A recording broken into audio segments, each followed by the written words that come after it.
नमस्कार। अब शनि नहीं सताएंगे 36 दिन तक, क्योंकि वह अस्त हो रहे हैं। 36 दिन के लिए सूर्य के जो नजदीक ग्रह होता है वह अस्त हो जाता है। जो भी सूर्य के नजदीक जाता है ग्रह, वह सभी अस्त हो जाते हैं, यानी उनका प्रभाव में कमी आ जाती है। तो शनि की जो साढ़ासाती चल रही है, जो शनि की ढैया चल रही है, उनके जो रुके हुए कार्य है वो पूरी तरह से पूर्ण होने वाले हैं और नया कार्य आप शुरू कर सकते हैं इन 36 दिनों में। तो 11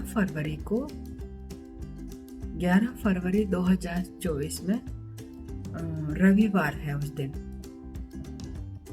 शतभिषा नक्षत्र है और उस दिन शुक्ल पक्ष की द्वितीय तिथि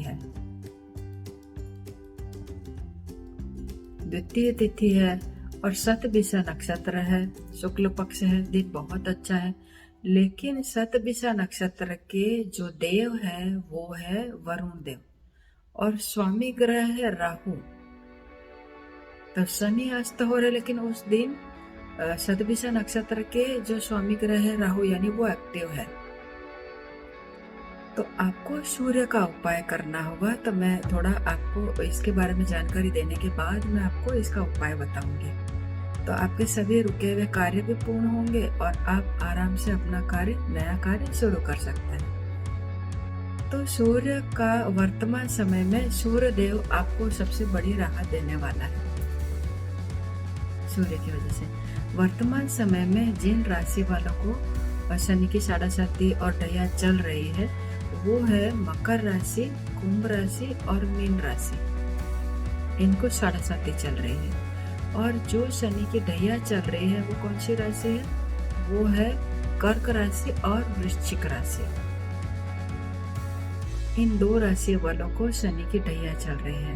तो इस ढैया के प्रभाव को कम कर देंगे सूर्यदेव। तो 36 दिन तक आप इसके प्रभाव से दूर रहेंगे, तब जो चाहे वो कार्य कर सकते हैं। परंतु शतभिषा नक्षत्र का जो राहु है वो राहु काल आपको देखना है कि 36 दिन में आप जो भी कार्य कर रहे हैं तो राहु काल का समय आपको छोड़कर काम करना है। यानी रविवार के दिन शतभिषा नक्षत्र है, 11 तारीख है, 11 फरवरी को आपको 4:45 से लेकर के 6:08 तक यह राहु काल रहने वाला है। यानी आप अगर 11 तारीख को कोई भी कार्य कर रहे हैं तो उस दिन का मैंने आपको राहु का समय बताया, राहु काल बताया। तो वो काल आप अवॉइड करके उससे पहले कोई भी कार्य कर सकते हैं या फिर उसके बाद कार्य कर सकते हैं। मैं ऐसा बोलूँगी आपको कि सूर्य रहते रहते आप अपना कार्य करें। सूर्य जब अस्त होने वाला हो तब आप अपना कार्य ना करें, क्योंकि 6:08 पर जब राहु काल समय पूरा हो रहा है तो इवनिंग हो जाएगा और सूर्य अस्त हो जाएगा। यानी हमें सूर्य के रहते रहते उगते सूर्य के टाइम पे हमको हमारे नए काम की शुरुआत कर देनी है। बट वो समय पर अगर राहु काल है तो आपको वो समय अवॉइड करना है। ओके, देन सूर्य की रेमेडी करनी है आपको, वो मैं वीडियो के एंड में बताऊंगी। मेरा एक वीडियो है, इसमें आप सर्च करिएगा, मैं लिंक डिस्क्रिप्शन में आपको इसमें पोस्ट कर दूंगी। तब उसमें से जो जो उपाय है वो सभी उपाय आपको करने हैं, क्योंकि सूर्य करवाने वाले हैं आपके सभी कार्य। सूर्य की वजह से आपके सभी कार्य होने वाले हैं। और सूर्य कहाँ है? आपके घर में, आपके फादर। सूर्य को जल चढ़ाना है, सूर्य का मंत्र करना है, सूर्य की और क्या क्या रेमेडी वो सभी आप वीडियो में देख सकते हैं। लेकिन आपके फादर जो है वो आपके पास है, आप जितना हो सकता है उनके लिए जो भी कार्य करेंगे वो सूर्य की रेमेडी हो जाएगी। तो 11 फरवरी से लेकर के 36 दिन तक आप अपना कार्य कर सकते हैं और आपको शनि का प्रभाव नहीं रहेगा। आप जानते हैं शनि की साढ़ासाती में और शनि की ढैया में क्या क्या होता है। सब लोग ना डरते हैं, लेकिन ये समय हर 7 साल के बाद, आप 8वें साल में आपको ये आता ही है। एक बचपन में होता है, मिड लाइफ में होता है, और थोड़ा ओल्ड एज होता है, तभी भी इनकी हमें दशा को भोगना होता है। यानी हमारे कर्म को हमें यहीं हमें पूरा करके जाना होता है। तो एक तरह से मैं कहूँगी शनिदेव बहुत ही अच्छे हैं। और मकर राशि वालों को तो बहुत ज्यादा धन धन मिलने वाला है। उनका सभी काम पूरे होने के साथ साथ उनको मनी भी मिलने वाली। वैसे भी 2024 8 नंबर है, यानी शनि का है। यानी फरवरी महीना शनि देव का ही सूर्य के अस्त हो रहे, सूर्य के नजदीक आने से वो अस्त हो रहे, तो यानी उनका प्रभाव इतने दिन तो बिल्कुल भी नहीं है। उसके बाद तो पूरा ही साल शनि का हमें असर रहेगा। लेकिन इस साल शनि के साल में आप कमाई भी बहुत अच्छी करेंगे। आप बहुत ज्यादा अर्निंग करेंगे। आपके बैंक अकाउंट में बहुत सारे मनी होंगे। लेकिन क्या होंगे, शायद है कि आपके रिश्ते बिगड़ सकते हैं सबके साथ। शायद है कि आपकी हेल्थ बिगड़ सकती है। शायद है कि आप झूठ बोल सकते हैं। अगर नेगेटिव प्रभाव रहा तो शायद है कि आप चोरी कर सकते हैं, ड्रिंक कर सकते हैं, शराब पीना या अल्कोहल जैसे हम बोलते हैं, या फिर स्मोकिंग करना, जुआ है, ये शेयर मार्केट है ना, ऐसा सब कुछ भी कर सकते हैं आप इससे थोड़ा बचिएगा। एटलीस्ट इन 36 डे में तो ऐसा कोई काम नहीं करेंगे जो सूर्य का होता है। जैसे लाउडली बोलना, आप जो जोर से बोलते हैं ना, वो भी शनि के प्रभाव में होता है।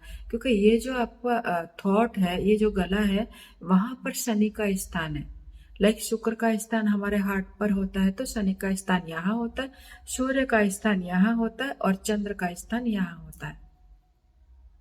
यानी सूर्य का स्थान यहाँ होने की वजह से आपके वाणी में प्रभाव आ जाता है।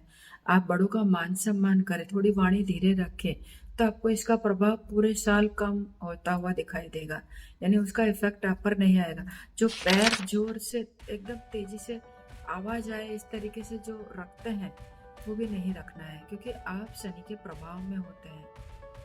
आपके अंदर उसका इफेक्ट देखने को मिलता है। यानी आप पैर जो रखेंगे तो आपके पैरों की, आपके चप्पल जूते जो भी पहन रहे हैं, उसकी आवाज नहीं आनी चाहिए। हम आपको इसका उपाय बता देते हैं।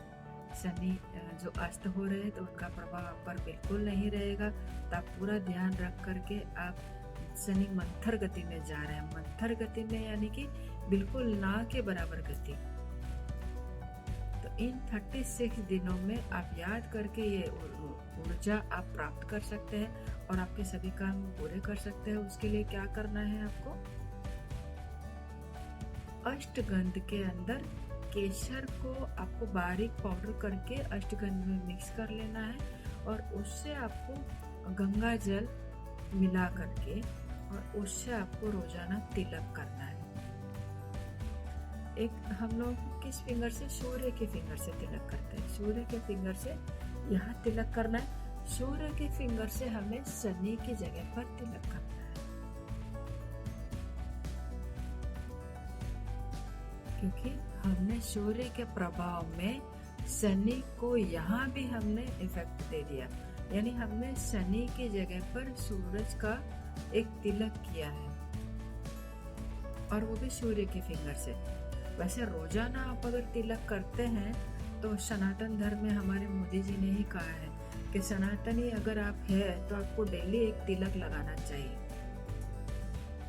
अभी राम जन्मभूमि का जो हुआ था, राम जी का, उसमें मोदी जी ने कहा था कि आप सनातनी हैं तो आपको रोजाना तिलक लगाना चाहिए। तो अभी 2024 में आप कौन सा फिंगर से तिलक करेंगे? मिडिल फिंगर से तिलक करेंगे। ये जो फिंगर है उससे आप तिलक करेंगे यहाँ और यहाँ। इससे आपको शनि का एनर्जी मिलता है। लेकिन शनि की साढ़े वाला, शनि की दैया जिन्हें चल रही, जो मैंने 3 राशियां बताई, मकर, कुंभ और मीन को, और कर्क राशि और वृश्चिक राशि को, इन 5 राशि वालों को सूर्य के फिंगर से तिलक करना है।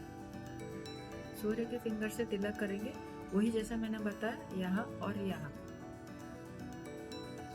और एक केसर की डब्बी ऑलवेज आपकी पॉकेट में आपको रखनी है। तो लोअर पार्ट में नहीं रखनी है, आपको अपर पार्ट में रखनी है।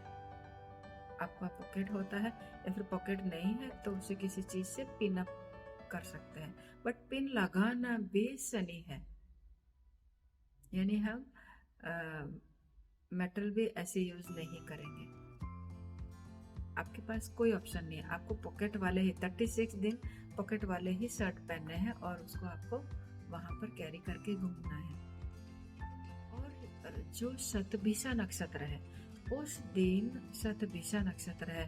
शतभिषा नक्षत्र के देव है वरुण देव और स्वामी ग्रह मैंने बताया राहु है। और उसका पेड़ जो होता है शतभिषा नक्षत्र का जो पेड़ है वो कदम्ब का पेड़ होता है उनका। और वो कदम्ब के पेड़ की फूल मिल जाए या उसकी पत्ती मिल जाए या आपको उसकी जड़ मिल जाए यानी रूट, वो आप लेकर के आपके साथ 36 दिन तक, नहीं मैं कहूँगी इन राशि वालों को प्रभाव है तो पूरा साल वो अपने साथ लेकर उनको घूमना है। चाहे बैग है तो बैग में रखेंगे, पर्स है तो पर्स में रखेंगे, पॉकेट है तो पॉकेट में रखेंगे। और उनके शयन कक्ष में उनको आम की टहनी रखनी है और आम की टहनी को उनके रूम में रखने के उनको अत्यधिक प्रभाव मिलेगा, बहुत अच्छे प्रभाव मिलेंगे। और कदम के पेड़ को या पौधा छोटा ला करके आपके घर में रख ले और उन्हें 36 दिन तो एटलीस्ट जब तक शनि की 7.5 डैया चल रही तब तक तो आपको उसको रखना ही है आपके पास। फिर आप कहीं गार्डन में और उसको आप लगा सकते हैं। और मैं कहूँगी जिन जिन लोगों का जो जो नक्षत्र है उन सबके पेड़ आपको एक बार आपके लाइफ में लगाना ही चाहिए। आपकी राशि आप बर्थ चार्ट आप देखेंगे ना उसमें लिखेगा नक्षत्र और नक्षत्र का नाम सामने लिखा होगा। आप जरूर से ये उपाय करिएगा और इन 36 दिनों में आपके सभी कार्य को पूरा करने की पूरी कोशिश करिएगा और नया काम कुछ तो शुरू कर ही देना है आपको। तो बेस्ट विशेष के साथ थैंक यू सो मच।